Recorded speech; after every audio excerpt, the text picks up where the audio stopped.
சுபாக்கா, உங்கள்கிட்ட ஒரு விடுகதை கேட்கவா? அப்பேன் சொரியேன், அம்மா சடச்சி, பிள்ளைங்க ரெண்டும் வெள்ளக்கட்டி. அது என்னன்னு கேக்குறியா? மாம்பழம். மாம்பழம் எப்படி சடச்சியா இருக்க முடியும்? தோல் வருதுல்ல. அப்ப சக்கரை கட்டி உள்ள இனிப்பா இருக்குல்ல.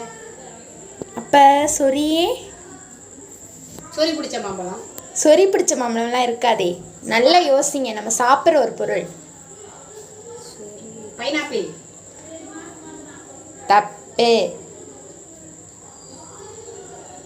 அதுதான் சொறி பிடிச்ச பழம். பழத்திலே சொறி பிடிச்ச பழம் தான் பைனாப்பிள் தான். நீ சொல்லு. அது பலாப்பழம், ஜாக் ஃப்ரூட். ஏன்னா மேலே முள்ளு முள்ளாக இருக்குமா, அது சொரியன் அப்பா.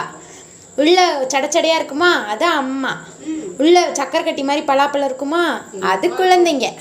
இனிப்பா இருக்கும். ஆ, வெரி குட்.